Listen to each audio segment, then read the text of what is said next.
بخاری صاحب، ڈیرہ اسماعیل خان میں آپریشن کے دوران 7 خوارج جو ہے ان کو ہلاک کیا گیا اور ایک سپاہی بھی جو ہے وہ اس نے شہادت جو ہے وہ نوش فرمائی ہے. بخاری صاحب، آپ کو کیا لگتا ہے کہ جس ڈائریکشن میں کاؤنٹر ٹیررزم آپریشنز ہو رہے ہیں بہت جلد پاکستان جو ہے وہ اس کا گلا کما کر لے گا؟ دیکھیے، جیسا کہ ہمارے فیلڈ مارشل جو ہیں ان کا ریزولو ہے، جیسا ہمیں جنرل احمد شریف جو ہیں D G I S P R, انہوں نے بار بار بتایا ہے کہ یہ سارے آپریشن جو ہیں یہ انفارمیشن بیسڈ ہیں. یہ سیکورٹی ایجنسیز، خفیہ ادارے جو ہیں ہمارے، وہ انفارمیشن گیدر کرتے ہیں. اس کے بے پناہ طریقے ہیں، وہ کسی اور وقت ہم تفصیل سے اس کے اوپر بات کریں گے. اور یہ اٹیک پریسائز ہوتے ہیں. یہ نہیں ہے کہ آپ رولتے پھر رہے ہیں، کوئی دیکھا کسی گھر میں کوئی ہے کہ نہیں، ایسا نہیں ہوتا. They go precisely where they have to attack, and that is why کہ یہ 3 آپریشن ہیں. آپ نے تو صرف ایک کا ذکر کیا ہے، یہ تو ہے جو ڈی آئی خان میں ہوا ہے. 12 اور 13 دسمبر 2 ایسے دن ہیں جب ایک کارروائی ہوئی میمد میں. وہاں پر 7 خوارج الہندوستان جو ہیں وہ جہنم واصل کیے گئے. اس کے بعد اگلے دن بنو میں ہوئی، اور اسی طرح کے ایک آپریشن میں 6 خوارج کو جہنم واصل کیا گیا، اور کوئی نقصان پاکستان کی سیکورٹی فورسز کا نہیں ہوا. It's a very big success. بالکل ٹھیک ہو گئی.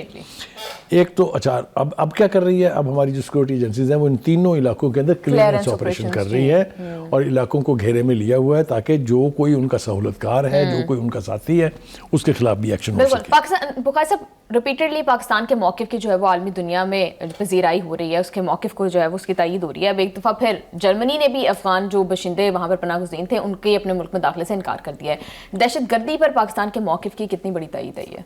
دیکھیے، یہ یقینی طور پہ بغیر نام لیے پاکستان کا یہ بہت بڑی ایک تائید ہے اس موقف کی جو ہم نے خاص طور سے مئی کی جنگ کے بعد اختیار کیا ہے.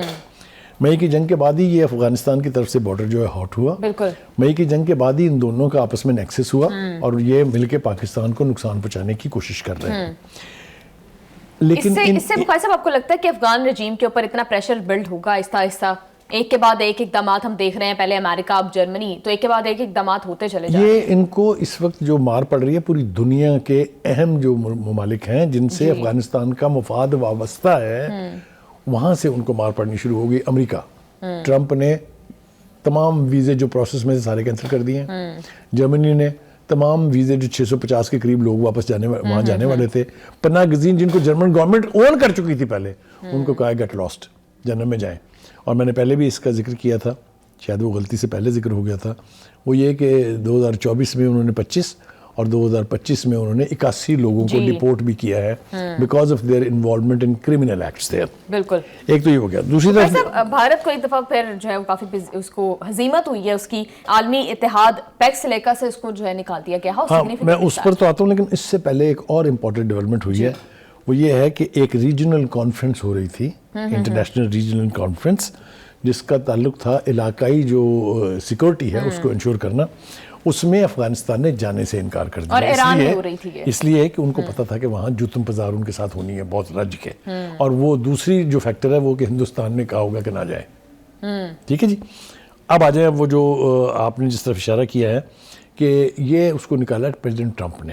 وہ جو ہے نا جی عالمی اتحاد پیکس سلیکا جس کا نام ہے، اس سے پریزیڈنٹ ٹرمپ نے ڈالا ہے. اور رام رمیش جو ان کے ہیں اپوزیشن لیڈر ہیں، وہ یہ کہہ رہے ہیں کہ 10 مئی کے بعد سے امریکہ کی جانب سے پیکس سلیکا سے بھارت کو نکالا جانا حیران کن نہیں ہے، کیونکہ ان کا خیال یہ ہے کہ بھارت کا موقف ایک تو اس کو پذیرائی نہیں ملی ہے، اور دوسرا پاکستان کا موقف جو ہے ہر طرف جو ہے اس کو تسلیم کیا گیا ہے.